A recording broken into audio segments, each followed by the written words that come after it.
നമ്മളൊക്കെ ഇപ്പൊ തൽക്കാലം സപ്പോർട്ടിങ് ക്യാരക്ടേഴ്സ് ചെയ്യുന്ന ആൾക്കാരല്ല, നമ്മളെ അത് പൊതുവെ അതെങ്ങനെ ബാധിക്കാറില്ല. അതൊക്കെ വരികയാണ്. ഷൈൻ എന്നാണ് കഥാപാത്രത്തിന്റെ പേര്. ഇയാളൊരു KSEB ഉദ്യോഗസ്ഥനാണ്. അവിടേക്ക് ജോലിക്ക് വരുന്ന ആളാണ്. സ്റ്റോപ്പ്.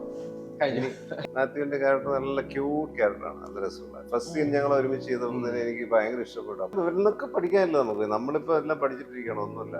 കുറെ വർഷത്തെ എക്സ്പീരിയൻസ് ഉണ്ടെന്നൊക്കെ പറഞ്ഞിട്ട് നമ്മൾ സിനിമയിലൊന്നുമില്ല. സിനിമ ഇങ്ങനെ വളർന്നുകൊണ്ടിരിക്കുകയാണ്. അതിനനുസരിച്ച് നമ്മൾ ഇതെല്ലാം പഠിച്ച് പോകണം. നമ്മൾ 3D ഷൂട്ട് ചെയ്തത്. ആകെ ഒരു ഡിഫറൻസ് ഉണ്ടായിരുന്നത് ഈ പറഞ്ഞ പോലെ ഈച്ച എന്നുള്ള ഒബ്ജക്ട് ഇല്ല, അല്ലെങ്കിൽ ഒന്നുമില്ലാണ്ട് നോക്കിയാ ചെയ്യുന്ന ആ ഒരു ഡിഫിക്കൽട്ടീസ് ഒക്കെ ഉണ്ടായിരുന്നു. ഞാൻ അതുവരെ കേട്ടിട്ടുള്ള ഒരു ആഷിഖ് അബു എന്ന് പറയുന്ന ഒരു ഫിഗറും ഒരു ഇമേജ് ഒക്കെ എന്റെ മൈൻഡിലുണ്ട്. അപ്പൊ ഇവിടെ ചെന്നിട്ട് എനിക്ക് പുള്ളിയോട് സംസാരിക്കാൻ വരെ മടിയും പേടിയായിരുന്നു ആദ്യം. ക്യാമറ ആക്ഷൻ എന്ന് പറഞ്ഞ ഈ ക്യാമറ സ്റ്റാർട്ട് വരുമ്പോ ആ ശബ്ദമില്ലേ, അത് നമ്മുടെ ഉള്ള സർവത്ര കിളിയും പറക്കുന്ന ഒരു ശബ്ദമാണത്. ഈ കാരണം ഫിലിം എന്ന് പറയുന്നത് ഒരടിക്ക് ഇത്ര വിലയുള്ള കാലമാണ്. സ്റ്റാർട്ട് ആക്ഷൻ എന്ന് പറഞ്ഞു കഴിഞ്ഞാൽ പറഞ്ഞ ബൈജു ഇന്റർവ്യൂ പറഞ്ഞല്ലേ, പിന്നെ നമ്മളെ രക്ഷിക്കാൻ ആക്ഷൻ നമ്മളെ ദൈവം നമ്മളെ രക്ഷിക്കാൻ കാണുന്നില്ല. ഹലോ, ലവ്ലി മൂവി വിശേഷങ്ങളുമായി നമ്മുടെ കൂടെ 3 ലവ്ലി ആയിട്ടുള്ള ആളുകളാണ് ഇരിക്കുന്നത്. Manoj K Jain, Mathew Thomas and Prashanth. Welcome to my show. അപ്പം ഒരുപാട് സന്തോഷം. ലവ്ലി എന്താണ്? ലവ്ലി എന്ന് പറയുന്നത് ഒരു ഈച്ചയാണ് ലവ്ലി. അപ്പൊ ഒരു സംസാരിക്കുന്ന ഒരു ഈച്ചയാണ്. അതാണ് അതിന്റെ ഏറ്റവും ഒരു എക്സൈറ്റിംഗ് പാർട്ട്. ഈ സംസാരിക്കുന്ന ഈച്ചയും ഞാൻ ചെയ്യുന്ന ക്യാരക്ടർ ബോണി, ഇവര് തമ്മിലുള്ള കോൺവെർസേഷൻസും അല്ലെങ്കിൽ ഒരു ബോണ്ടിങ്ങും എങ്ങനെ ഇവര് അവരെ തന്നെ ഫൈൻഡ് ചെയ്യുന്നതും അങ്ങനത്തെ ഒരു കുറച്ച് ഫാന്റസി ഒക്കെ ഉള്ള ഒരു പരിപാടിയാണ്. അത് ശരി. ഇപ്പം പാട്ട് ഇറങ്ങിയതിലും ടീസർ ഇറങ്ങിയതിലൊക്കെ താഴെ കമന്റ്സ് നോക്കുകയാണെങ്കിൽ ഏറ്റവും കൂടുതൽ മാത്യുവിന്റെ ലുക്കും മാത്യുവിന്റെ സ്റ്റൈല്, അതിന് ഫാൻസ് ഒക്കെ ഇളകിയിരിക്കുകയാണ്. എന്താണ് ഫാൻസിനോട് പറയാനുള്ളത്? ഇളകിയിട്ടൊന്നുമില്ല. ഇല്ല, അവര് ഇതില് ഇപ്പൊ ക്യാരക്ടർ ഒരു ജെൻസി ആ ഒരു, അല്ലെങ്കിൽ ഇവിടെ നിൽക്കണ്ട, നമുക്ക് ഒരു കാനഡയോ അല്ലെങ്കിൽ ജർമ്മനിയിലൊക്കെ പോയി പഠിക്കാം, അങ്ങനെ എന്തെങ്കിലും നോക്കാം. അറ്റ് ദ സെയിം ടൈം ഇവിടെ വെറുതെ ഇരിക്കുന്നില്ല. അവന്റെ പോക്കറ്റ് മണിക്ക് വേണ്ടി പുല്ലുവെട്ടാനും അവന്റെ ഫ്രണ്ട്സിന്റെ കൂടെ പുല്ലുവെട്ടാനും അതൊന്ന് കുറച്ച് പൈസ ഉണ്ടാക്കി അവൻ ആവശ്യമുള്ള സാധനങ്ങളൊക്കെ മേടിച്ചാല് അങ്ങനത്തെ ഒരു ക്യാരക്ടറാണ്. അപ്പം അല്ലെങ്കിൽ അങ്ങനെ അപ്പൊ ഒന്ന് മുടിയൊക്കെ കളർ ചെയ്യാ, ഒരു ലെൻസ് വെച്ചിട്ടുണ്ട്. അപ്പൊ അങ്ങനെ അത് ആഷിഖേട്ടനും ദിലീഷ് ചേട്ടനും റോണക് ചേട്ടനും എടുത്തൊരു ഡിസിഷനാണ്. അപ്പൊ കുറച്ച് ഡിഫറെന്റ്ലി ഒന്ന് പ്രസന്റ് ചെയ്യാം എന്നുള്ളൊരു ഡിസിഷനാണ്. ഈ ലെൻസ് പറയുമ്പോഴാണ്, ഇപ്പൊ ഞാൻ കണ്ണട ഉള്ളതുകൊണ്ട് എനിക്ക് ഈ ലെൻസ് ആദ്യം വെക്കാൻ ഭയങ്കര പാടായിരുന്നു. അപ്പം എങ്ങനെ ലെൻസ് വെച്ചോ അതോ ഒരു സാധനം കണ്ണിന്റെ ഉള്ളിട്ട് പോകുന്നതിന്റെ ഒരു പേടി ഉണ്ടായിരുന്നു. പക്ഷെ ഒരു 3-4 days കഴിഞ്ഞപ്പോ യൂസ്ഡ് ആയി. പിന്നെ അത് ഉള്ളിട്ടൊക്കെ കയറി കുറച്ച് മറന്നു പോകില്ല, നമ്മൾ കിടന്ന് ഉറങ്ങുകയൊക്കെ ചെയ്യല്ലേ. എന്റെ അടുത്ത് പറഞ്ഞവര് ആദ്യം ഉറങ്ങരുതെന്നൊക്കെ പറഞ്ഞു. ഗ്യാപ്പ് കിട്ടുമ്പോ ഊരാനും എടുക്കാനും എടുക്കും പാടായോണ്ട് ഏറ്റവും കഷ്ടപ്പാട് ലെൻസ് സെറ്റായി. ചില സമയത്തൊക്കെ ഇത് ഡ്രൈ ആയിട്ട് ഒട്ടിപ്പിടിച്ചൊക്കെ ഇരുന്നിട്ടുണ്ട്. പക്ഷെ വേറെ പ്രശ്നമൊന്നും അങ്ങനെ ഒരു ഡിസഡ്വാൻറ്റേജ് വന്നിട്ടുള്ളത്. പക്ഷെ അത് മനോജേട്ടാ 3D സിനിമയിലേക്കാണ് വലതുകാലം വെച്ച് കയറിയിരിക്കുന്നത്. എന്നോട് 3D അല്ലായിരുന്നു, എന്നോട് ദിലീഷ് പറയുമ്പോ ആരോട് പറയുമ്പോ അല്ലായിരുന്നു. 3D അല്ലായിരുന്നു സിനിമ. 3D അല്ലായിരുന്നു, നോർമൽ ഒരു നല്ല രസമുള്ള വളരെ ലവ്ലി ആയിട്ടുള്ള ഒരു സബ്ജക്ട്. അങ്ങനെ എനിക്ക് ഫീൽ ചെയ്തത്. എൻ്റെ ക്യാരക്ടറും നല്ലതായിരുന്നു, അതിനൊരു ഡിഫറെന്റ് ഗെറ്റപ്പ് ഒക്കെ കൊടുത്തിട്ടുണ്ട്. എല്ലാ പടത്തിലും അങ്ങനെ എന്തെങ്കിലുമൊക്കെ ചെയ്യണമെന്ന് ആഗ്രഹിക്കാറുണ്ട്. ഈ പടത്തിൽ അത് മസ്റ്റായിട്ട് വേണമെന്ന് തോന്നി, അങ്ങനെ ചെയ്തിട്ടുണ്ട്. ഞാനൊരു മജിസ്ട്രേറ്റ് ആണ്. മജിസ്ട്രേറ്റ് എന്ന് പറഞ്ഞാൽ സ്ഥിരമായിട്ട് നമ്മൾ കാണുന്നില്ല, ഇപ്പോൾ ഭയങ്കര റഫിയൻ ആള് തന്നെയാണ്. പക്ഷെ അതല്ലാത്ത സമയങ്ങളും അദ്ദേഹത്തിനുണ്ട്. അങ്ങനെയൊക്കെയുള്ള 2-3 ലേയേഴ്സ് ഉണ്ട് അദ്ദേഹത്തിൻ്റെ ക്യാരക്ടർ. എനിക്ക് ഭയങ്കര ഇഷ്ടപ്പെട്ട് ചെയ്ത ക്യാരക്ടറാണ്. പിന്നെ എനിക്ക് ഇവരെല്ലാം പുതിയ ആൾക്കാരോട് ആദ്യമായിട്ട് വർക്ക് ചെയ്യും. ഇവര് പുതിയ ആൾക്കാരല്ല, പക്ഷെ എനിക്ക് ഇവരെല്ലാം ആദ്യമായിട്ട് വർക്ക് ചെയ്യുന്ന ഒരു ഇമ്പാക്റ്റ് എനിക്ക് കിട്ടി. കാരണം ആഷിഖ് അബു, ദിലീഷ് കരുണാകരൻ, മാത്യു തോമസ്, എൻ്റെ കൂടെ വർക്ക് ചെയ്ത, എൻ്റെ അമ്മയായിട്ട് വർക്ക് ചെയ്ത ലിയതി ചേച്ചി, എൻ്റെ വൈഫ് ആയിട്ട് അഭിനയിച്ച നമ്മുടെ സ്വന്തം റേഡിയോ മിർച്ചിയുടെ രാധികയ്ക്ക് അസലായിട്ട് ചെയ്തിട്ടുണ്ട്. നല്ല ഞങ്ങളുടെ ഒരു കോമ്പിനേഷൻ രസകരമായ നല്ല 2-3 സീൻസൊക്കെ നന്നായിട്ടുണ്ട്. അപ്പൊ അങ്ങനെയൊക്കെ ഉള്ളൊരു പുതിയ കൂട്ടുകെട്ടിൽ എനിക്ക് വരാൻ സാധിച്ചതാണ് എനിക്ക് ഈ പടത്തിലെ ഏറ്റവും വലിയ പ്രത്യേകത. അത് വലിയ സന്തോഷമുള്ള കാര്യമാണ്. അങ്ങനെ എല്ലാത്തരം സിനിമയുടെ ഭാഗമാകുക എന്നുള്ളതാണ് എൻ്റെ ലക്ഷ്യം. അങ്ങനെ പ്രത്യേകിച്ച് ഇന്ന റോള്, ഇന്ന സംവിധായകൻ, ഇന്ന ക്രൂ അങ്ങനെയൊന്നും എനിക്കില്ല. ഒരു കഥ കേൾക്കുമ്പം ഇത് ചെയ്യാമെന്ന് തീരുമാനിക്കുന്ന ഒരു മാനദണ്ഡം എന്താണ്? മാനദണ്ഡം സിനിമ നല്ലതാണോ ആദ്യം നോക്കും. എൻ്റെ ക്യാരക്ടർ മാത്രം നന്നായിട്ട് വല്ല കാര്യമുള്ളൂ. സിനിമ മൊത്തത്തിൽ ആദ്യം ഒന്ന് എൻ്റെ ഒരു ഔട്ട്ലൈൻ കേൾക്കും. ആ സിനിമയിൽ ഈ കഥാപാത്രം എങ്ങനെ ഉണ്ടാവും, പിന്നെ അതിലേക്കായിരിക്കും എൻ്റെ കോൺസെൻട്രേഷൻ. ആ കഥാപാത്രം എങ്ങനെ വരുന്നു എന്ന് കേട്ടിട്ട് അത് ഓക്കെ ആണെങ്കിൽ അപ്പം തന്നെ കമ്മിറ്റ് ചെയ്യും. അല്ലാതെ വേറെ ഒരു ക്രൈറ്റീരിയ ഒന്നുമില്ല എനിക്ക് സിനിമ ചൂസ് ചെയ്യുന്നില്ല. സിനിമ ഓടണ്ടേ, അത്യന്തികമായിട്ട് സിനിമ ഓടുന്ന സിനിമയല്ലെങ്കിൽ നമ്മൾ പോയി കമ്മിറ്റ് ചെയ്തിട്ട് കാര്യം. അപ്പോൾ അതുകൊണ്ട് നമ്മൾ പ്രതീക്ഷിക്കുന്ന പോലെ സിനിമ ഓടണമെന്ന് വല്ല നിർബന്ധമുണ്ടോ? ഒന്നുമില്ല. പക്ഷെ ഒരു മിനിമം ഒരു ധാരണ ആദ്യം ഉണ്ടാക്കി വെക്കും കഥ കേൾക്കുമ്പോൾ, എന്നിട്ട് ആ ക്യാരക്ടറോട് കേട്ടിട്ട് നമ്മൾ ചൂസ് ചെയ്യും. അങ്ങനെയാണ് സാർ. ഇപ്പൊ നമ്മൾ ഈ ചെയ്യുന്ന സിനിമകള് ഇപ്പൊ വിചാരിച്ച പോലെ ഇപ്പം ഈ പറഞ്ഞ പോലെ ഓടിയില്ല എന്നുണ്ടെങ്കിൽ ചേട്ടന് അത് എഫക്ട് ചെയ്യാറുണ്ടോ എങ്ങനെയെങ്കിലും, അതോ അടുത്ത സിനിമ? നമ്മളൊക്കെ ഇപ്പൊ തൽക്കാലം സപ്പോർട്ടിങ് ക്യാരക്ടേഴ്സ് ചെയ്യുന്ന ആൾക്കാരല്ല, നമ്മളെ അത് പൊതുവെ അതെങ്ങനെ ബാധിക്കല്ല. അതൊക്കെ ഇവരെയാ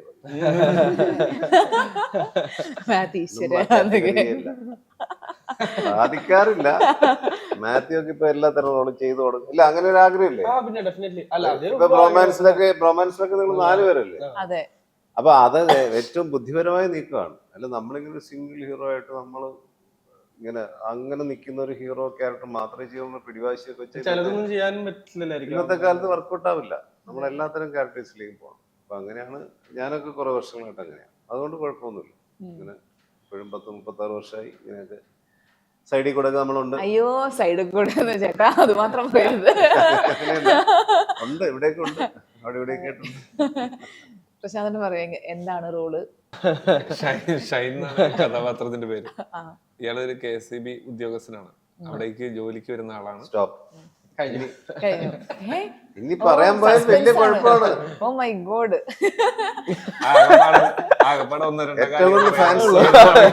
ഏറ്റവും കൂടുതൽ ഫാൻസ് ഉണ്ടാകുന്ന ക്യാരക്ടറാണ്. അതെയോ? ഒരു പ്രത്യേക വിഭാഗത്തിൽ.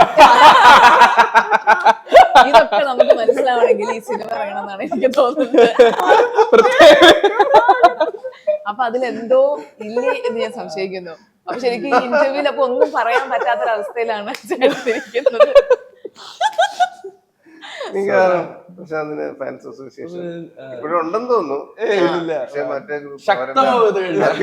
അതെ, കുറച്ചൊരു ശക്തമാവും. ഈ അപ്പൊ ഓക്കെ, ആ ക്യാരക്ടറിനെ പറ്റി പറയണില്ലെങ്കിലും ഇത് ചെയ്യാൻ തീരുമാനിക്കാൻ എന്തെങ്കിലും കാരണമുണ്ടോ? ക്യാരക്ടർ കേൾക്കുമ്പോൾ ചെയ്യാൻ തീരുമാനിക്കും. ഇതുവരെ ചെയ്യാത്തൊരു ജോണർ അല്ലെങ്കിൽ ഇതുവരെ ചെയ്യാത്ത കുറെ കാര്യങ്ങൾ അതിനകത്ത് ചെയ്തിട്ടുണ്ട്. ഇത് കണ്ടു കഴിയുമ്പോൾ ആളുകൾക്ക് ഇഷ്ടം കൂടുകയാണോ? അയ്യോ ഇയാളെ കൊണ്ട് അങ്ങനെ നേരെ നമുക്ക് ദേഷ്യം തോന്നാണോ ചെയ്യാം? കുറെ പേർക്ക് ഇഷ്ടം കൂടും, കുറെ പേർക്ക് അയ്യോ ഇയാള് ഒരു തരത്തിലും നമുക്ക് വരാൻ പറ്റില്ല. നമുക്ക് തന്നെ ചില സീൻ കാണുമ്പോഴേ എന്തിനു കൊള്ളാം അങ്ങനെയൊക്കെ പറഞ്ഞു. ഞാനിപ്പോ 2-3 ഇന്റർവ്യൂവിൽ തന്നെ ഇപ്പൊ ഈ ആക്ഷൻ കാണിച്ചു. പക്ഷെ പറയാതിരിക്കുന്ന നിർത്തില്ല. അങ്ങനെയാണ്, എത്ര പറഞ്ഞാലും എനിക്ക് അസൂയയില്ല, അസൂയ മാറത്തില്ല. ചേട്ടന്റെ റോൾ അല്ലാണ്ട് ഏറ്റവും എനിക്ക് ഇഷ്ടപ്പെട്ട പ്രസാദിന്റെ ക്യാരക്ടർ. അതിന് റീസൺ എങ്ങനെയും വളച്ചു തിരിച്ചു ചുമ്മാ പറയുന്നതാണ്. ഓഫ്കോഴ്സ് മാത്യുവിന്റെ ക്യാരക്ടർ നല്ല ക്യൂട്ട് ക്യാരക്ടറാണ്, നല്ല രസമുള്ള. ഫസ്റ്റ് സീൻ ഞങ്ങൾ ഒരുമിച്ച് ചെയ്തപ്പോൾ തന്നെ എനിക്ക് ഭയങ്കര ഇഷ്ടപ്പെട്ടു. അപ്പൊ തന്നെ എന്റെ പടത്തിലാത്തത് ഈ ലിയോയുടെ സെറ്റ് എപ്പോഴും ഓർക്കുന്നുണ്ട്. ഞാൻ പറഞ്ഞു എപ്പോഴും ഇന്ന് ഷൂട്ട്? ചേട്ടാ ഉച്ചയാവും. രാവിലെ അല്ലേ? അല്ല, മാത്യു ഫ്ലൈറ്റിൽ രാവിലെ 10 മണിക്ക് വന്ന് ഇവിടെ ലൊക്കേഷൻ തൊടുപുഴ ലൊക്കേഷനിലേക്ക് എത്തണം. അപ്പൊ വന്നവനൊന്ന് മേക്കപ്പ് ചെയ്ത് ഫ്രഷ് ആകുമ്പോ 2-2:30 ആവും. 3:30 തുടങ്ങിയപ്പോ ലിയോയുടെ സെറ്റിൽ നിന്നാ വന്നത്. വിജയുടെ നേരെ വന്നിറങ്ങി എന്നോടാണ് പടം ഫസ്റ്റ് ഷോട്ട് എന്നോടാണ്. ഫസ്റ്റ് ഷോട്ട് അപ്പൊ എനിക്ക് ഭയങ്കര ഒരു വേണ്ടിയായിരുന്നു. കാരണം ഇത്രയും കാലമായിട്ട് കാണുന്നതും സീൻ ഭയങ്കര ഒന്നും പറയുന്നില്ലേ, സീനിയർ ആർട്ടിസ്റ്റ് ആയതുകൊണ്ട് ചെറിയ പേടി. പക്ഷെ വൺസ് അത് ചെയ്ത് കഴിഞ്ഞപ്പോ ഭയങ്കര സത്യമായിട്ട് ഭയങ്കര കംഫർട്ടബിൾ ആയി. കാരണം മനോജൻ ചെയ്യുന്ന ക്യാരക്ടർ ഭയങ്കര രസമാണ്. പ്രത്യേക ടൈമിങ് എനിക്ക് തോന്നി, അങ്ങനെ ഒരു പ്രത്യേക ടൈമിങ്. അതെ അതെ, മനോജന്റെ എല്ലാ ക്യാരക്ടേഴ്സും ഡിഫറെന്റ് കളറും ആണ്. ഇപ്പൊ എല്ലാം ഒരേപോലെ ഇരിക്കും ചെയ്യില്ല എന്നല്ലേ ആ സാധനം ശരിയാണ്. ഹ്യൂമർ ഒക്കെ ആണെങ്കിലും ഒരു ടൈമിംഗ് ഉണ്ട്. പക്ഷെ അതിൽ നിന്നൊക്കെ ഒരു ഓഡ് ആയിട്ടുള്ള ടൈമിംഗ് ഒക്കെ പിടിച്ചിട്ടുള്ള പോലെ തോന്നി. നല്ല രസമുള്ള എക്സ്പ്രഷൻ ഒന്നുണ്ടെന്ന് കേട്ടോ. അപ്പൊ ഞാൻ നന്നായിരുന്നു കേട്ടോ. ഞങ്ങൾ തമ്മിലുള്ള ചെറിയ കഥ പറയുന്നില്ല, ഏറ്റവും ഇമ്പോർട്ടൻസ് ഇമ്പോർട്ടൻസ് ഇല്ല, അതുകൊണ്ട് അത് പറയണ്ട. എനിവേസ് ഇവരുടെ കൂടെ ഉള്ള ആ ഒരു എന്താ പറയുക പുതിയൊരു ഒരു സ്കൂൾ പോലെ എനിക്ക് ഫീൽ ചെയ്തത്. എല്ലാം ഇവരിലൊക്കെ പഠിക്കാനില്ല നമുക്ക്. നമ്മളിപ്പോ എല്ലാം പഠിച്ചിട്ടിരിക്കണം, ഒന്നുമില്ല. കുറെ വർഷത്തെ എക്സ്പീരിയൻസ് ഉണ്ടെന്നൊക്കെ പറഞ്ഞിട്ട് നമ്മൾ സിനിമയിലൊന്നുമില്ല. സിനിമ ഇങ്ങനെ വളർന്നുകൊണ്ടിരിക്കുകയാണ്. അതിനനുസരിച്ച് നമ്മൾ ഇതെല്ലാം പഠിച്ച് പഠിച്ച് പഠിച്ച് പോകണം, എന്നാലേ ഇവിടെ നിലനിൽക്കാൻ പറ്റുള്ളൂ. നമ്മളൊരു സ്ഥിരം പഴയ സാധനം നമ്മൾ അതാണ് ഇതാണെന്ന് പറഞ്ഞിട്ട് അങ്ങനെ നിന്നിട്ട് കാര്യമില്ല. ഓരോന്നും പഠിക്കാനുണ്ട്. പ്രശാന്തൊക്കെ എന്ത് രസമായിട്ട് ഇരിക്കുന്നു. ഇവരൊക്കെ ഭയങ്കര ബിഹേവിയർ ആക്ടിങ് ആൾക്കാർ. അവരൊക്കെ പെർഫോം ചെയ്യാൻ പോലും തോന്നുന്നില്ല, അത്ര രസമായിട്ടാണ്. ഇപ്പോഴത്തെ എല്ലാ ജനറേഷൻപ്പെട്ട ആക്ടേഴ്സും അങ്ങനെയാണ്. നമ്മളൊക്കെ വന്ന കാലത്ത് കുറച്ച് ഡ്രാമ വേണം, അങ്ങനെ ഒരു കാലത്താണ് ഞാനൊക്കെ വന്നത്. എന്നാൽ പോലും ഞാൻ വെങ്കലത്തിലൊക്കെ ചെയ്ത ക്യാരക്ടറൊക്കെ വളരെ ലൈവ്ലി ആയിട്ട് ചെയ്തത്. കാരണം അത് ഭരതേട്ടനാണ്. ഭരതേട്ടന് അക്കാലത്ത് പോലും കാലത്തെ അതിജീവിക്കുന്ന സിനിമകൾ എടുത്തതാണ് പുള്ളി. പറഞ്ഞ ഒരു ഡ്രാമാറ്റിക് ആയിട്ടുള്ള സിറ്റുവേഷൻസും അങ്ങനത്തെ എക്സ്പ്രഷൻസും ഇടാൻ സമ്മതിക്കില്ല. അത് നീ ചെയ്യടാ അത് എന്ന് പറയുന്നത് കൂളാണ്, ഭയങ്കര കൂളാണ്. അതുകൊണ്ടാണ് കാലത്തിന് അതീതമായിട്ട് ഇന്നും അത്തരം സിനിമകളും കഥാപാത്രങ്ങളും ഒക്കെ നിൽക്കുന്നത്. അല്ലാത്ത സിനിമകളിൽ നമുക്ക് പ്രത്യേകിച്ച് അറിയാം. ഇപ്പൊ ചമയത്തിലെ ക്യാരക്ടറൊക്കെ ഈസിനെസിന്റെ അങ്ങേറ്റമാണ്. അതിനുള്ള പെർമിഷൻ അവിടെ തന്നിരിക്കുകയാണ്. അതുകൊണ്ട് നമുക്ക് ഇന്നും അതൊക്കെ എടുത്തു പറയുന്ന ഒരു സിനിമയും കഥാപാത്രമൊക്കെയാണ്. അതിനൊക്കെ ശേഷം പിന്നെ കുറെ പടങ്ങൾ ഈ ഡ്രാമാറ്റിക് ആയിട്ടുള്ള ഒരുപാട് സിനിമകൾ നമ്മൾ അങ്ങനത്തെ കഥാപാത്രങ്ങൾ ചെയ്തിട്ടുണ്ട്.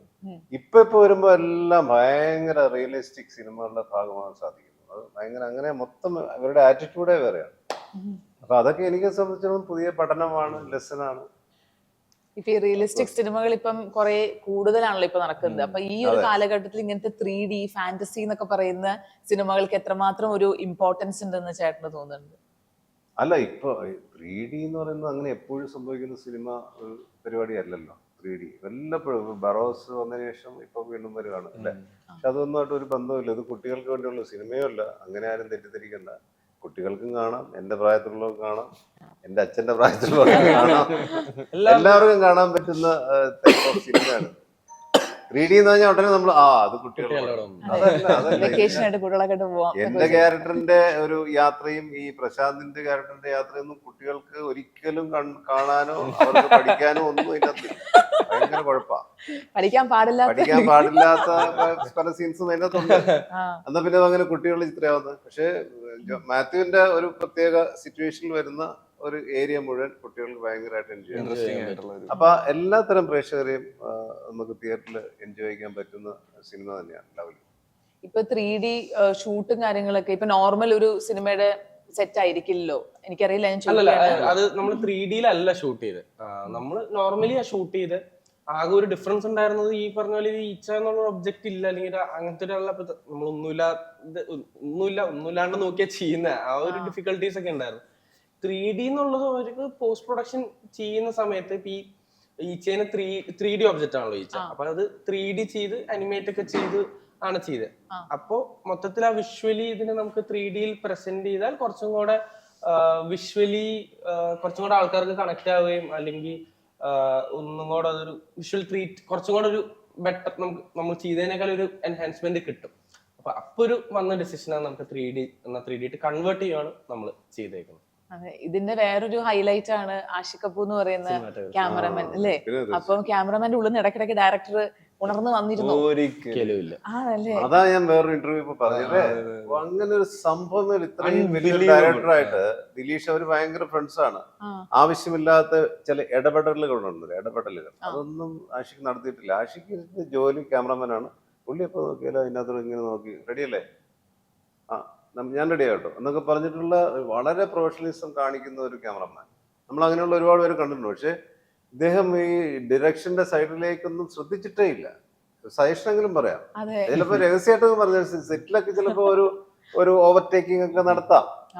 കാരണം ദിലീഷിനെക്കാളും ഒരുപാട് എക്സ്പീരിയൻസ് സീനിയർ ഡയറക്ടറുമാണ്. അപ്പം ആഷിഖ് അങ്ങനെ ഒരു ആഷിഖ് പോലെ കണ്ടിട്ടേ ഇല്ല. ചെയ്ത വർക്ക് ബ്രില്യൻ്റ് ആണ്, അസലായിട്ട് വന്നിട്ടുണ്ട്. ക്യാമറ ഫോട്ടോഗ്രാഫി ഉഗ്രൻ. ഞാൻ അവിടെ നമ്മളെ മോണിറ്ററിലൊക്കെ ഇട്ട് അപ്പൊ കാണുമ്പോഴേ ആഷിഖിനോട് പറഞ്ഞു, ആഷിഖ് എന്താ ലൈറ്റ് മോഡ് അതിന്റെ ഭയങ്കര രസമായിട്ട് വന്നിരിക്കും. അപ്പൊ താങ്ക് യു കേട്ടോ എന്നൊക്കെ പറഞ്ഞു. പുള്ളി കൂളാണ്, പുള്ളി വളരെ കൂളാണ്. പുള്ളി ഒരു ക്യാമറമാൻ തന്നെ. ഇത്രേ ഉള്ളൂ. നല്ല എക്സ്പീരിയൻസ്. റൈഫിൾ ക്ലബ്ബ് അടുപ്പിച്ച് ആദ്യം ആക്ച്വലി ലവ്ലിയാ ഷൂട്ട് ചെയ്തത്. എന്റെ ഒരു VFX ടൈമിംഗ് ഒരു 400 days അടുത്ത് പോസ്റ്റ് പ്രൊഡക്ഷൻ വന്നിട്ടുണ്ട്. അപ്പൊ അത് കഴിഞ്ഞിട്ടാണ് റൈഫിൾ ക്ലബ്ബ് ഉണ്ടാവുന്നത്. എങ്ങനെ ഉണ്ടായിരുന്നു?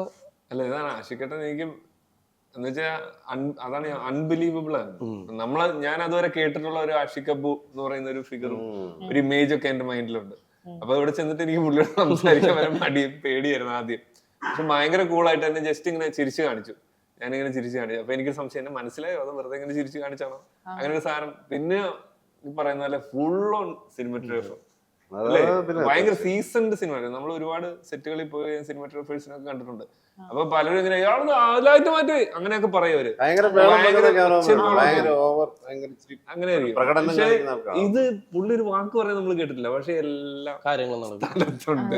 അതൊരു ദുൽഖർ സൽമാൻ ഒരു ഇന്റർവ്യൂല് പറയുന്നുണ്ടായിരുന്നു, ഇപ്പൊ ക്യാമറാമാൻ ഉണ്ടോ ഇല്ലയോ എന്നുള്ളത് നമ്മൾക്ക് അറിയാൻ പാടില്ല, അതാണ് ഏറ്റവും ഒരു ബെസ്റ്റ് ക്യാമറാമാൻ എന്ന് പറയുന്നത്. അല്ലെങ്കിൽ ഈ പറഞ്ഞ പോലെ ബഹളം അവിടെ നിന്നില്ല, അപ്പൊ നമ്മൾ പെട്ടെന്ന് കോൺഷ്യസ് ആകും, ഓക്കെ ഇവിടെയാണ് ക്യാമറ, ഇവിടെയാണ് ലൈറ്റ് എന്നല്ലേ. അപ്പൊ എനിക്ക് തോന്നുന്നു ആഷിഖ് കപൂർ എന്ന് പറയുന്ന ഒരു ഡയറക്ടറിനോ അല്ലെങ്കിൽ സിനിമാറ്റോഗ്രാഫർ ആർക്കാണ് ഏറ്റവും കൂടുതൽ ഒരു തൂക്കം കൊടുക്കുക.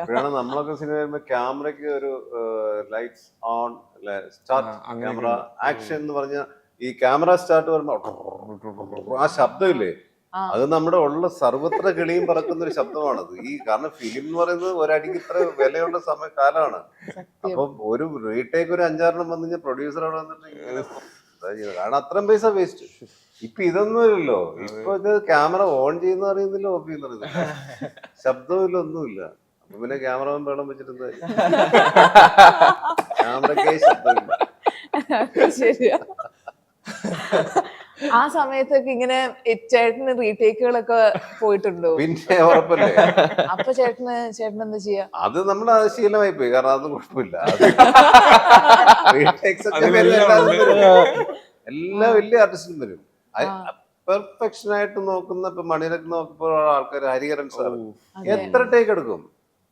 ഒരു 10-15 റിഹേഴ്സൽ തന്നെ എടുക്കും. അത് കഴിഞ്ഞാൽ ചിലപ്പോൾ 6-7 ടേക്ക് വീണ്ടും പോകും. അങ്ങനെയല്ല മമ്മൂക്ക, ലാലേട്ടനൊക്കെ അങ്ങനെ തന്നെ. അങ്ങനെയുള്ള സംവിധായകർ അവരതിന്റെ അടൂർ സാറ് ഒരു രക്ഷയില്ല, എത്ര ടേക്ക് കൊണ്ടെടുക്കും. പുള്ളി മനസ്സിലൊന്ന് കണ്ടു അവിടം വരെ വരുന്നവരെ ടേക്ക് എടുക്കും. അതിന് പ്രൊഡ്യൂസർ കരഞ്ഞിട്ട് കാര്യമില്ല, അത് അത്രയും പൈസ പോക്കാം. അതെ, പൊതുവെ ഞാൻ കേട്ടിട്ടുണ്ട് ഈ റീടേക്കുകൾ കൂടുന്നതനുസരിച്ച് ചിലപ്പോ നമ്മുടെ കോൺഫിഡൻസ് കുറച്ചൊന്ന് ഇനി ഞാൻ ചെയ്യുന്നത് ശരിയാവുന്നില്ലേ എന്നുള്ളൊരു സാധനം എപ്പോഴേക്കും തോന്നി. ഇല്ല, അത് വന്ന് നമുക്ക് കരിയർ പിടിച്ചിരിക്കാൻ പറ്റില്ല. അതൊക്കെ നമ്മൾ മറക്കും, അതിനൊന്നും കാര്യമില്ല. നമ്മൾ വേണ്ടി ചെയ്യും, പൂർവാധി ശക്തിയായിട്ട് വേണ്ടി ചെയ്യും, അതിനേക്കാൾ നന്നാക്കി ചെയ്യാൻ ശ്രമിക്കും. നമ്മൾ കോൺഫിഡൻസ് ലെവൽ ഒരിക്കലും താഴ്പ്പില്ല അത്തരം കാര്യങ്ങളിൽ. പോയി പിന്നെ അടുത്ത ടേക്ക് പറ്റില്ല. ഇപ്പൊ ഒരു ഡയലോഗ് തെറ്റി, ചില ആൾക്കാരെ മാറി എന്ന് പറയുന്നത് ഇനി മൊത്തം കുഴപ്പമാകും കേട്ടോ, മൊത്തം കുഴപ്പമായിരിക്കും, ഒന്ന് തെറ്റി, രണ്ടാമതും തെറ്റി. പക്ഷെ മൂന്നാമത്തേല് ഇപ്പൊ ഞാനൊക്കെ ആണെങ്കിൽ എങ്ങനെയാണ് മൂന്നാമത്തേല് പിടിക്കാൻ കയറി ഞാൻ അവിടെ വീണ്ടും താഴെ പോയി കഴിഞ്ഞാൽ പിന്നെ അന്നത്തെ ദിവസം പോയി ഇല്ലേ? അങ്ങനെ ആയിരിക്കണം ആർട്ടിസ്റ്റ്. നമ്മൾ അതൊന്നും നോക്കിയിട്ട് കാര്യമില്ല. ഇപ്പം മനോജ് ചേട്ടൻ ഇപ്പൊ ആ ഒരു കാലത്ത് നിങ്ങളുടെ ഒരു ഫ്രണ്ട്സ് ഗ്യാങ് ഉണ്ടല്ലോ, ഒരു കൂട്ടുകെട്ട് എന്ന് പറയണേ, ഇപ്പോഴും നിങ്ങളുടെ ഇന്റർവ്യൂസ് കാണാൻ എനിക്ക് ഭയങ്കര ഇഷ്ടം. വെച്ചാൽ ആ കുറെ കഥകളാണ് സംസാരിക്കണേ. വെച്ചാൽ നമ്മൾ ഈ സിനിമേനെ പറ്റിയെന്നല്ലാണ്ട് കുറെ കഥകൾ ഉണ്ടാവും. അപ്പൊ അങ്ങനത്തെ ഇന്റർവ്യൂസ് കാണാൻ തന്നെ നമുക്ക് ആ കാലഘട്ടത്തേക്ക് നമ്മൾ പോയ പോലെ ഒരു ഫീൽ. അല്ല, അന്ന് അങ്ങനെയുള്ള ഒരു രീതിയിലാണ് നമ്മുടെ സിറ്റിലൊക്കെ ഇരിപ്പും രീതികളൊക്കെ. ഇപ്പൊ അതല്ലല്ലോ, ഇപ്പൊ എല്ലാം കാരവൻ സിസ്റ്റം ഒന്നുകൂടി എല്ലാവരും ഷോട്ട് കഴിഞ്ഞാൽ അപ്പൊ കാരവനിൽ കയറും, ഷോട്ടിന് മാത്രം ഇറങ്ങി വരും. വേറെ ആരും, ഒരാൾക്കൊരു കാരവനായിരിക്കും, അതിനകത്ത് അങ്ങനെ അധികം ആരും പോയി മിങ്കിൾ ചെയ്യാൻ നിൽക്കാറില്ല. നമ്മളതല്ല, നമ്മള് കാരവൻ ഇല്ലാത്ത കാലത്ത് തുടങ്ങിയല്ലേ. ഒരു ശവക്കോട്ടെല്ലാം ഷൂട്ടിംഗ്, ശവക്കോട്ട അടക്കിയിട്ടിരിക്കുന്നതിന് മേളിൽ അടക്കിയിട്ടതിന് മേളിൽ കട്ടൻ ചായ വെച്ചിട്ടാ മറ്റേ ഇന്ന് വെച്ചിട്ട് ഭയങ്കര ഡിസ്കഷനാ പാതിരേക്കൊക്കെ. അവിടെ ഈ നമുക്ക് രാത്രി ഒറ്റയ്ക്ക് അവിടെ പോവും, ആ പ്രദേശം കുഴപ്പമില്ല. കൂട്ടം കൂടി ലൈറ്റ്സ് ഒക്കെ വെച്ച് ഷൂട്ട് ചെയ്യുമ്പോൾ നമുക്ക് പേടിയില്ല. അപ്പൊ അങ്ങനെയുള്ള റോഡിന്റെ സൈഡിലും ഒക്കെ നമ്മൾ കസേരയിട്ട് ഊണും കഴിക്കും, ഒരു പ്ലേറ്റ് കൈവച്ച് അവിടെ ഇരുന്ന് കഴിക്കും. അങ്ങനെ ഒരു കാലം ഉണ്ടായിരുന്നു. ഞാനൊക്കെ വന്നപ്പോ അതായിരുന്നു ഒരു 10 വർഷത്തോളം. പിന്നെ ഒരു 2000-ലൊക്കെ ഇല്ലേ കാരവനൊക്കെ തുടങ്ങി. അപ്പൊ ആദ്യം ഞാൻ ഇവിടെ മലയാളത്തില് കാരവനിൽ കയറുന്നതിന് മുമ്പ് ഞാൻ തമിഴ് കാരവനിൽ കയറി. ഞാൻ ധൂളെന്ന് പറഞ്ഞ പടം ചെയ്തപ്പോ അവിടെ കാരവൻ സിസ്റ്റം ഉള്ള കാലം. അപ്പൊ മലയാളത്തിൽ കാരവൻ സിസ്റ്റം വന്നിട്ടേ ഇല്ല വലിയ ആൾക്കാർക്ക് പോലും. അപ്പൊ 2000-ലൊക്കെ. അപ്പൊ അവിടെ ഇങ്ങനെ അവരെല്ലാം ഭയങ്കര ബഹുമാനിക്കുന്ന ആൾക്കാര്, തമിഴന്മാര്, മലയാളി ആക്ടേഴ്സിനൊക്കെ വലിയ ബഹുമാനമാണ്. അപ്പൊ അവിടെ ഒരു 5-6 കാരവൻ കിടപ്പുണ്ട്. അപ്പൊ എനിക്കൊരു കാരവനൊന്നും ഒരു പ്രതീക്ഷ എനിക്കില്ല. ഞാനവിടെ മാറി അവിടെ സൈഡൊക്കെ തിരിഞ്ഞ് നിൽപ്പുണ്ട്. അപ്പൊ പ്രൊഡക്ഷൻ എക്സിക്യൂട്ടീവ് വന്നു, സാർ ഏൻ സാർ ഇപ്പൊ ഇങ്ങനെ നിൽക്കുന്നത്, വാങ്ങ സാർ ഉങ്ങൾക്ക് പോട്ടിருக்கு സാർ, കാരവൻ പോട്ടിருக்கு സാർ, വാങ്ങ സാർ എന്ന് പറഞ്ഞ് വിളിച്ചോണ്ട് പോയി നമ്മളൊരു കാരവനകത്ത് കയറ്റി. അപ്പോഴേ ഞാൻ ഇതാണ് കാരവൻ, എനിക്ക് കാരവനൊക്കെ ഉണ്ടോ. അങ്ങനെ കാരവന്റെ ആദ്യം കയറിയ ഒരു ഓർമ്മ എനിക്ക് ഇപ്പോഴും മറക്കാറില്ല. ധൂൾ എന്നൊരു സിനിമ, വിക്രമിന്റെ ധൂൾ, അതിനാണ് ഞാൻ ആദ്യം കാരവൻ. പിന്നെ അതിനൊക്കെ 1-2 വർഷം കഴിഞ്ഞപ്പോ പയ്യെ മലയാളത്തിലും കാരവനൊക്കെ വന്നു തുടങ്ങി. അങ്ങനെ ഒരു കാലം. അപ്പൊ അതുകൊണ്ട് ഈ പറഞ്ഞ ഈ ബോണ്ടിങ്ങും അത്തരം കഥകളും ഒക്കെ ഉണ്ടാകാൻ കാര്യം ഞങ്ങളുടെ അന്നത്തെ ആ രീതികളും ഉണ്ടാകും. ഞങ്ങൾ അത്രയും ഒരുമിച്ചിരുന്നാണ് എല്ലാ കാര്യങ്ങളും, പാട്ട് പാടലും തമാശയും. ഒരുത്തൻ അങ്ങോട്ട് പോയി അവനെ കുറ്റം പറയും. അത് നമ്മുടെ ജന്മനാണ് സ്വഭാവമല്ല. ഇവിടെ ഇരിക്കുന്നു മാത്തി എണീറ്റ് പോയി, അപ്പൊ ഞാൻ പ്രശാന്ത് മാത്തിന്റെ ജീൻസ് ഇച്ചിരി നേരിട്ട് പറഞ്ഞാൽ മതി, അത് ജീൻസ് ഇച്ചിരി അത് അങ്ങോട്ട് പോയിട്ടേ പറയുള്ളൂ. അപ്പൊ അങ്ങനത്തെ ചില സ്വഭാവ സവിശേഷതകളൊക്കെ അക്കാലത്ത് ഞങ്ങൾക്ക് ഉണ്ടായിരുന്നു. ഒരാൾ ഇരിക്കുമ്പോ അവരെ കുറിച്ച് പറഞ്ഞില്ല, അങ്ങോട്ട് മാറി അതൊക്കെ ഒരു രസമായിട്ട് എടുത്തത്. അവർക്കും അത് വിഷയമൊന്നുമില്ല. നമ്മൾ എല്ലാരും അങ്ങനെയാണ്. അതിലൊരു കോമഡി കണ്ടെത്തുക, തമാശ, ടൈം പാസ്. അതെ, അങ്ങോട്ടും ഇങ്ങോട്ടും കളിയാക്കുക, അതൊക്കെ രസമല്ലേ? അതൊന്നും ഒരു എന്താ പറയുന്നത്, ഒരു ക്രൂര മനോഭാവത്തോടൊന്നുമല്ല, രസമായിട്ടങ്ങ് പോകും. അപ്പൊ ശരിക്കും ഇങ്ങനെ സീനിയേഴ്സ് ആക്ടേഴ്സിന്റെ കൂടെ അഭിനയിക്കുമ്പോ നിങ്ങൾക്ക് കിട്ടുന്ന ഒരു ഗോൾഡൻ ചാൻസ് ശരിക്കും അല്ലെ ഇങ്ങനത്തെ കുറെ കഥകൾ കേൾക്കുക എന്നുള്ളതാണ്. അപ്പം മനോജറിന്റെ കൂടെ ഉള്ള ഒരു വർക്ക് എങ്ങനെ ഉണ്ടായിരുന്നു? എന്താണ് ഒരു ടേക്ക് അവേ ചോദിക്കുകയാണെങ്കിൽ എന്തായിരിക്കും? അല്ല, ഞാൻ ഭയങ്കര പെർഫോം ചെയ്യുമ്പോൾ ഭയങ്കര ശ്രദ്ധിക്കും. ഇത് നമുക്ക് ഓൾറെഡി സ്ക്രിപ്റ്റ് അറിയാം, അല്ലെങ്കിൽ എന്താ എല്ലാം അറിയാവുന്നതുകൊണ്ട് ഇതിനെങ്ങനെയാ ചെയ്തിട്ടുണ്ടാവുക എന്നൊക്കെ ഉള്ളത് ഭയങ്കരമായിട്ട് ഞാനിങ്ങനെ നോക്കും. ഞാൻ എല്ലാവരും നോക്കും. പ്രശാന്ത്, എനിക്ക് ഇവരുടെ ട്രാക്ക് ഭയങ്കര ഇഷ്ടമായി. പറയാൻ പറ്റില്ല, ഗ്രേസ് എന്ന് പറഞ്ഞ അശ്വതി എനിക്ക് ആ ട്രാക്ക് അറിഞ്ഞേ പറ്റും. അവർ രണ്ടുപേരും ട്രാക്ക് ഒക്കെ ഉണ്ട്. അപ്പൊ അവർ രണ്ടുപേരും എങ്ങനെയാ അവരുടെയൊക്കെ സീൻ എടുക്കുമ്പോ എല്ലാരും വന്ന് ഇതെങ്ങനെയാ എന്നുള്ള ഭയങ്കര എക്സൈറ്റിംഗ് ആണ്. അത് ജനറലി ഭയങ്കര പടവും അങ്ങനെ അവര് ക്രാഫ്റ്റ് ചെയ്തേക്കുന്ന എല്ലാവരുടെയും ട്രാക്സ് ആണെങ്കിലും കുറച്ചൊരു ഡിഫറൻസ്, ഒരു യൂണീക്നെസ് ഒക്കെ പ്ലേസ് ചെയ്യാന്നുള്ള ഒരു പരിപാടിയൊക്കെ ഉണ്ട്. അത് ഭയങ്കര രസമാണ്. പ്രശാന്തും നമ്മള് കോമ്പിനേഷൻ ഇല്ല, ലാസ്റ്റ് ക്ലൈമാക്സിലുണ്ട്. ഞങ്ങൾ തമ്മിലുണ്ട്. എനിക്ക് തോന്നുന്നു എന്റെ ഫാമിലി ആയിട്ടുള്ള കൂടുതലും ഇന്ററാക്ഷനും എന്റെ സീൻസ് ഒക്കെ അവിടെയാണ്. എനിക്കൊന്ന് ഈ ഇന്റർവ്യൂല് മാത്യു തോമസിനെക്കാളും പ്രഷർ കൂടുതൽ പ്രശാന്തേട്ടനാന്ന് തോന്നുന്നുണ്ട്. ചേട്ടന്റെ റോൾ അങ്ങോട്ട് പറയാനും പ്രഷറുള്ള പ്രശാന്ത്. അതെ, ഇപ്പൊ ഏറ്റവും കൂടുതൽ ആളുകൾ ചേട്ടനെ കാണുമ്പോ അങ്ങോട്ട് വന്ന് സംസാരിച്ചിട്ടുള്ള ഒരു സിനിമ അല്ലെങ്കിൽ ഒരു റോൾ ഏതായിരിക്കും? അതിന്റെ റീച്ച് ഭയങ്കരമായിരുന്നു അല്ലേ? ഭയങ്കര ഹോണ്ടിങ് ആയിരുന്നു എന്നാണ് അത് പറയുന്നത്. അതെ, തീർച്ചയായിട്ടും. അസാധ്യമായിട്ട് പെർഫോമും ചെയ്തിട്ടുണ്ട്. ആ ഒരു ക്യാരക്ടർ വന്നത് എങ്ങനെയാണ്? ക്യാരക്ടർ പറയുന്ന പോലെ ചെന്നൈയിലുള്ള ഒരു കാസ്റ്റിംഗ് ഏജൻസി ഉണ്ട്. അവര് കാസ്റ്റ് ചെയ്തിട്ട് ഇവിടെ ഡയറക്ടർ എടുത്ത് കൊടുത്ത് അയാൾ തന്നെ വന്ന് സംസാരിച്ച് അങ്ങനെയാണ് വരുന്നത്. കഥ പറഞ്ഞപ്പോ തന്നെ എനിക്ക് തന്നെ മരിക്കുന്നത്. അത് കഴിഞ്ഞ് പിന്നെ ഇത് ചെയ്യാൻ തുടങ്ങിയപ്പോ എനിക്ക് തന്നെ ക്രിസ്റ്റോയുടെ മൈൻഡിൽ പോലും അങ്ങനെ അത്ര ഒരു ഡെവലപ്മെന്റ് ഉണ്ടായിരുന്നു തോന്നുന്നില്ല ഈ ക്യാരക്ടറിന്. അപ്പൊ ഇവര് ഇങ്ങനെ പറയുമ്പോൾ ഞാൻ ചോദിക്കും, ഇങ്ങനെ ഓരോ ഡീറ്റെയിൽസ് ചോദിക്കുമ്പോഴും ക്രിസ്റ്റോ പറയും അത് അങ്ങനെ ചെയ്താൽ മതി, ഇങ്ങനെ ചെയ്താൽ മതി എന്ന് പറയും. അപ്പൊ എനിക്കൊരു സംശയം, സീരിയസ് ആയിട്ടാണോ ഈ ക്യാരക്ടർ കാണുന്നത്? പിന്നെ ഞാൻ തന്നെ അസുഖം വന്ന് കിടക്കുമ്പോൾ നമ്മളെ അഭിനയിക്കാൻ വന്ന ഒരു ഡോക്ടറാണ്. അപ്പൊ ഡോക്ടറോട് ഞാൻ ചോദിക്കും, ഇത് ഇങ്ങനെ സംഭവിക്കുമോ? ഇപ്പം ഇങ്ങനെ ഒരാൾക്ക് ക്യാൻസർ ഉള്ള ഒരാൾക്ക് ഫിക്സ് ചെയ്ത് വന്നു കഴിഞ്ഞാൽ എന്തായിരിക്കും അവസ്ഥ, എങ്ങനെയായിരിക്കും അയാൾക്ക് പോകുന്നത്? അപ്പം എങ്ങനെ വേണേലും പോവാം, അങ്ങനെ പോവാം, എങ്ങനെ പോവാം, സൈലന്റ് ആവാം, ചിലപ്പോൾ സൈലന്റ് ആവും, ഞാൻ ഭയങ്കര വയലന്റ് ആയിട്ട് ബിഹേവ് ചെയ്യുമോ, അങ്ങനെയും ചെയ്യാം. അപ്പൊ എനിക്ക് ആ കൺഫ്യൂഷനായി. ഇതിപ്പോ അങ്ങനെ ഒരു പ്രത്യേക ഒരു നോം ഇല്ല, ഇതിന് ചെയ്യാ, അതിന് റെഫറൻസ് എടുക്കാൻ ഇല്ലാത്തൊരു അവസ്ഥയായിപ്പോ എനിക്ക്. പിന്നെ ഞാൻ തന്നെ അങ്ങ് ആ വരുന്ന മൊമെന്റ് വെച്ചിട്ട് അങ്ങ് ചെയ്തു. സാധാരണ നമ്മൾ ഈ പഠിക്കുന്ന ഇപ്പൊ പുസ്തകത്തിൽ പഠിക്കുന്ന പോലെയല്ല ഇപ്പൊ ജോബിലേക്ക് വരുമ്പം എന്നൊക്കെ നമ്മൾ പറയാറുണ്ടല്ലോ. അപ്പൊ ഇങ്ങനെ സിനിമയൊക്കെ പഠിച്ച് വന്ന ഒരാളാകുമ്പോ എത്രമാത്രം വ്യത്യാസമുണ്ട് ഇപ്പൊ മറ്റേ ബുക്കിൽ എഴുതി പഠിക്കുന്നത് വ്യത്യാസമുണ്ട്. ഭയങ്കര വ്യത്യാസമുണ്ട്. പിന്നെ ഭയങ്കര വ്യത്യാസമല്ലേ? പഠിക്കുമ്പോ നമ്മള് ഐഡിയ വൈസ് ആണ് കൺസീവ് ചെയ്യുന്നത്. ക്യാമറയ്ക്ക് മുമ്പിൽ നമ്മള് ഇൻ ടോട്ടൽ പോയി നിൽക്കുവാണ്. നമ്മുടെ വികാരവും സ്റ്റാർട്ട് ആക്ഷൻ എന്ന് പറഞ്ഞു കഴിഞ്ഞാൽ പിന്നെ നമ്മള് പറഞ്ഞ ബൈജു ഒരു ഇന്റർവ്യൂ പറഞ്ഞല്ലേ, പിന്നെ നമ്മളെ രക്ഷിക്കാൻ ആക്ഷൻ നമ്മളെ ദൈവം തമ്പുരാൻ പോലും രക്ഷിക്കാൻ കാണുന്നില്ല, നമ്മള് ചെയ്തോണം ആ ചെറിയ സ്പേസിൽ. അതൊന്നും പറഞ്ഞ വളരെ കറക്റ്റാ അല്ലേ? ആരും നമ്മളെ സഹായിക്കില്ല. വേറെന്താ അവസ്ഥയിലാണെങ്കിൽ ആർക്കെങ്കിലും ഒക്കെ ഹെൽപ്പ് നമ്മള് ചെയ്തേ പറ്റൂ. ഒരു അൾട്ടിമേറ്റ് റെക്കഗ്നിഷൻ ആണ് നമ്മൾ പഠിക്കുന്നതും. അതിനിടയ്ക്ക് ഒടുക്കത്തെ പിൻ ഡ്രോപ്പ് സൈലൻസ്, ഡയലോഗ് തെറ്റും. സൈലൻസ് പറയുമല്ലോ. ആദ്യം പറയല്ലോ, പ്രോംപ്റ്റിംഗ് ഒന്നും ഇപ്പൊ അത് പൊതുവെ ഇല്ല കേട്ടോ. മാക്സിമം ബൈ ഹാർട്ട് ചെയ്ത് പറയുകയാണ്. ഇല്ല നമ്മുടെ ഇതിനകത്തൊക്കെ അങ്ങനെയാണല്ലോ. നിങ്ങളൊക്കെ ഇങ്ങനെ ഡയലോഗ്സ് ഫുൾ ബൈ ഹാർട്ട് ഓടിക്കുന്നതിനൊക്കെ ചേട്ടനോട് ഞാൻ ചോദിക്കുന്നില്ല. മാക്സിമം അങ്ങനെയാണ് ഈ അടുത്ത കാലത്തൊക്കെ. മുമ്പൊക്കെ നമുക്ക് പ്രോംപ്റ്റിങ്ങിന്റെ വലിയ കിങ്സ് ആയിരുന്നു.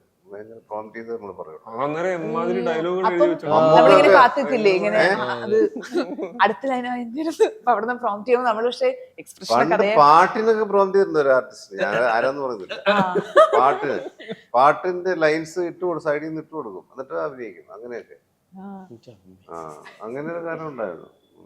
അല്ല നിങ്ങളുടെ കാലഘട്ടത്തിലെ ഡയലോഗ് നോക്ക്, അതും ഭയങ്കര എമ്മാതിരി ഡയലോഗ്. നമ്മള് ഇപ്പൊ നമ്മള് പറഞ്ഞ ആ ഡയലോഗ് കേൾക്കുവോ? കേൾക്കത്തില്ല. അതല്ല, ആ ഡെപ്തിൽ ആ ഡയലോഗ് പറയാൻ ഇപ്പൊ നമുക്ക് നമ്മുടെ ജനറേഷന് പറ്റില്ല. അതൊരു സത്യമാണ്. ഇപ്പത്തെ ഡയലോഗുകളൊക്കെ ഭയങ്കര മറ്റേ കാഷ്വലി നമ്മൾ പറയുന്ന സംസാരിക്കുന്ന ഡയലോഗ് സമയത്തിന് എന്റെ ഭയങ്കര ആ ഡ്രാമയിൽ ഞാനൊരു ക്യാരക്ടറായിട്ട് ചെയ്യുന്ന ഡയലോഗ് ആണെങ്കിൽ പോലും അതിനകത്തെ ഡയലോഗ് വായിക്കൊള്ളത്തില്ല ഇപ്പോഴത്തെ പിള്ളേർക്കൊന്നും. ഇരുമ്പാണികളുടെ ബന്ധനം കൊണ്ടോ രാജകിങ്കരന്മാരുടെ വാൾമുനകൾ കൊണ്ടോ ഒന്നായി ചേർന്ന മനസ്സുകളെ പിരിക്കാനാവില്ല തിരുമനസ്സെ. രാജപ്രതാപങ്ങളുടെ ഗർവിന് മുമ്പിൽ അടിയറവ് പറയാനുള്ളതല്ല ഞങ്ങളുടെ നിർമ്മല സ്നേഹം. 1000 സൂര്യചന്ദ്രന്മാർ ഒന്നിച്ചസ്തമിച്ചാലും ആത്മാവിന്റെ അവസാനത്തെ അണുവിലെങ്കിലും ജീവന്റെ ഒരു കണിക ബാക്കി നിൽക്കും വരെ എന്റെ നാവിൽ ഒന്നേ മന്ത്രിക്കൂ, ഞാൻ ഇവളെ സ്നേഹിക്കുന്നു. ഞാൻ ഇവളെ സ്നേഹിക്കുന്നു.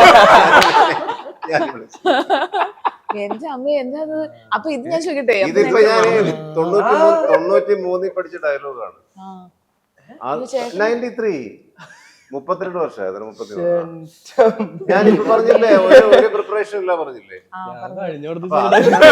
ഓർമ്മയില്ല.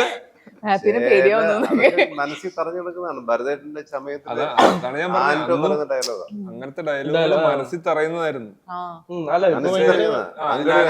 അങ്കിളിനെ ഓർക്കുന്നു. ജോൺ പോൾ അങ്കിളാണ് എന്റെ റൈറ്റർ. അങ്കിളിന്റെ വരികളാണ് അതൊക്കെ. ഓരോ റൈറ്റേഴ്സിന്റെ അത് ഞാൻ ചോദിച്ചിട്ടുണ്ട്. പണ്ടത്തെ ഈ പറഞ്ഞ കുറേ ലെങ്തി ഡയലോഗും ക്ലോസപ്പും ആയിരിക്കും. അങ്ങനെ ആ ഒരു ഇതൊക്കെ സിംഗിൾ ഷോട്ടാണ്. ഭരതേട്ടൻ സിംഗിൾ ഷോട്ടിന്റെ ആളാ. പുള്ളി ഇങ്ങനെ കട്ട് അങ്ങനത്തെ പരിപാടിയൊന്നും ഇല്ല. റിയലിസ്റ്റിക് ആയിട്ട് ചിലപ്പോ ഒരു ഫുൾ സീൻ 12-15 പേജുള്ള സീനൊക്കെ ഒറ്റയടിക്ക്. പ്രശാന്തൊക്കെ ചിലപ്പോ എക്സ്പീരിയൻസ് നിങ്ങൾക്ക് ഭയങ്കര ഇഷ്ടമായിരിക്കും. നിങ്ങൾ അങ്ങനെയൊക്കെ വന്നാണ്. വെങ്കലത്തിലൊക്കെ ഉള്ള ചില സീൻസ് 15 പേജ് കാണും. ഞങ്ങള് മുരളിച്ചേട്ടന്, ഞാന്, ഉർവശി, KPSC ലളിത ചേച്ചി, മാളച്ചേട്ടൻ, മറ്റേ ഒരു പപ്പുവേട്ടൻ അടക്കമുള്ള ഒരു ഫുൾ ഗ്രൂപ്പ് ഇരുന്നിട്ട് ഭരതേട്ടൻ പറയും ആ സീൻ എടുത്തോട് എല്ലാവരും പഠിച്ചു. എന്നിട്ട് പെർഫോം ചെയ്യാണ് 15 പേജ് ഒറ്റ ഷോട്ട്. എന്ന് വെച്ചാൽ ഇങ്ങനെ ഒരു സ്റ്റാറ്റിക് ഷോട്ട് ആയിരിക്കില്ല. ഒരു വിളക്കിയും തുടങ്ങി അതിനകത്ത് ഇപ്പോഴും നിങ്ങൾ കാണും ഒരു വിളക്ക് കത്തിച്ചിരിക്കുന്നത്. അവിടെ നിന്ന് ഇങ്ങനെ ബാക്ക് എടുത്ത് ഇങ്ങനെ ബാക്ക് എടുത്ത് വരുമ്പോഴത്തേക്കും 2 ക്യാരക്ടേഴ്സ് ഇന്റർവ്യൂ. അവര് തമ്മിൽ കോൺഫ്ലിക്റ്റ് കാര്യങ്ങൾ. അവിടെ നിന്ന് ഇറങ്ങി ഇങ്ങോട്ട് വരുമ്പോഴത്തേക്കും ക്യാമറ ഇങ്ങോട്ട് പോകും. ഇങ്ങനെ പോയിട്ട് വരുമ്പോൾ അവിടുന്ന് വേറൊരു ക്യാരക്ടർ ബഹളം കേട്ട് ഓടി വരുന്നു. അവിടെ ക്യാമറ അങ്ങോട്ട് തിരിക്കും. അവിടെ ഇങ്ങനെ ഓടി വന്ന് അവിടെ വന്ന് ഇവര് ജോയിൻ ചെയ്ത് ഇങ്ങനെ പോയിട്ട് നേരെ ക്രെയിൻ അപ്പ് ചെയ്യും. മുരളിച്ചേട്ടൻ ഞാനും തമ്മിൽ പൂര അടി ബഹളം. അതിങ്ങനെ ക്രെയിൻ അപ്പില് ആ സാധനം എടുത്തിരിക്കും. അതൊക്കെ എന്താ ലൈവ് ഷോട്ടാണ്, കട്ട് ഷോട്ട് പരിപാടിയില്ല. അങ്ങനെയുള്ള ലെജൻസിന്റെ കൂടെ നമ്മൾ വർക്ക് ചെയ്യാൻ സാധിച്ചു. ഭയങ്കര ഇത്രയൊക്കെ ചെയ്തിട്ട് ഞാനൊരു കാര്യം ചോദിക്കട്ടെ, അങ്ങനെയൊക്കെ വന്നപ്പോ നമ്മൾ അഥവാ ഡയലോഗ് തെറ്റിച്ചു തീർന്നു പരിപാടി. പക്ഷെ തെറ്റിക്കാതിരിക്കാനാണ് ഞങ്ങള് ഫുള്ള് റൗണ്ട് ചുറ്റും ഇരുന്ന് വട്ടം ചുറ്റിയിരുന്ന് കംപ്ലീറ്റ് ബൈ ഹാർട്ട് ചെയ്യാണ് ഈ സീൻസ് ഓരോരുത്തരും. ഇപ്പൊ ഞാനത് പറയുമ്പോ മുരളിച്ചേട്ടൻ പറയും, മുരളിച്ചേട്ടൻ പറയുമ്പോ മുർവശി അത് പറയും. ഇങ്ങനെ മൊത്തം കാണാപ്പാടം വെച്ച് 2-3 പ്രാവശ്യം റിഹേഴ്സൽ എടുത്ത് വിത്ത് ക്യാമറ റിഹേഴ്സൽ എടുത്തിട്ടാണ് ടേക്കിലേക്ക് പോകുന്നത്. അത് സിംഗിൾ ഷോട്ട് എടുക്കുന്ന വെച്ചാൽ പുള്ളി അത് എടുക്കുള്ളൂ, കട്ട് ഷോട്ട് ഇല്ല.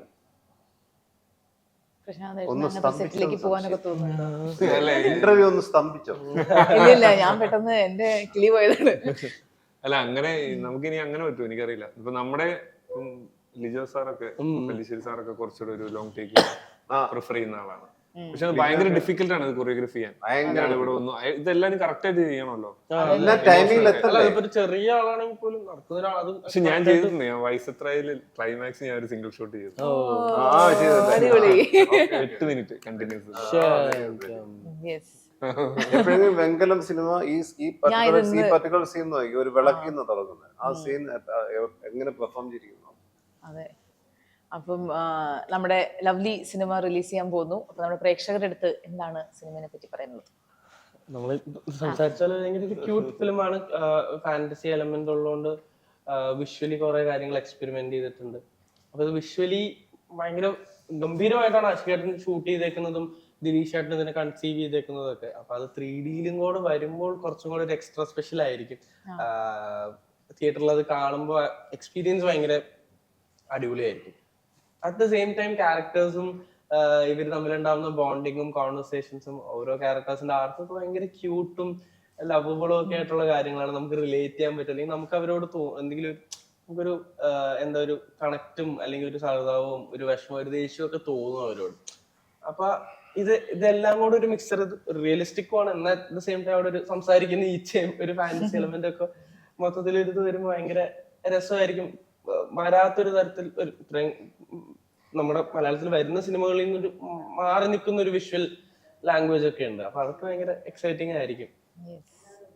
ഞാൻ ആദ്യം പറഞ്ഞ പുതിയ അനുഭവമാണ്, പുതിയ ഒരു സിനിമ സെറ്റ്, പുതിയ ക്രൂ എല്ലാം എനിക്ക് വളരെ ഫ്രഷ് ആയിരുന്നു ഈ സിനിമയിൽ. അതുപോലെ വളരെ ഫ്രഷ് ആയിട്ട് തോന്നി ഇതിന്റെ സബ്ജക്റ്റും കാര്യങ്ങളും ആളുകൾക്ക് ഇഷ്ടപ്പെടുന്നതാണ്. എല്ലാത്തരം പ്രേക്ഷകർക്കും ഇഷ്ടപ്പെടുന്ന ഒരു സിനിമയായിരിക്കും. കുട്ടികൾക്ക് വേണ്ടി മാത്രമല്ല, 3D എന്ന് പറഞ്ഞ് തെറ്റിദ്ധരിച്ച് കുട്ടികൾക്കുള്ള സിനിമയെന്ന് പറയരുത്, അങ്ങനെ ചിന്തിക്കരുത്. എല്ലാവരും വന്ന് കാണണം. നല്ല സിനിമയാണ്. എനിക്ക് ഞാൻ ഈ വക്കീലായിട്ട് അഡ്വക്കേറ്റ് ആയിട്ടൊക്കെ 2-3 പടമൊക്കെ മുന്നേ ചെയ്തിട്ടുണ്ട്. എനിക്കൊരു പ്രൊമോഷൻ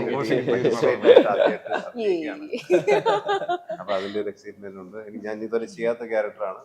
എനിക്കൊരു പ്രത്യേക ഗെറ്റപ്പ് ഒക്കെ ഉണ്ട് ക്യാരക്ടറിന് വേണ്ടി. അങ്ങനെയൊക്കെ എനിക്ക് ഭയങ്കര ഇഷ്ടപ്പെട്ട് ഞാൻ ചെയ്ത കഥാപാത്രമാണ്. ദിലീഷ് കരുണാകരന് നന്ദി, ആഷി കപൂറിന് നന്ദി, എൻ്റെ ഫുൾ ക്രൂവിന് നന്ദി.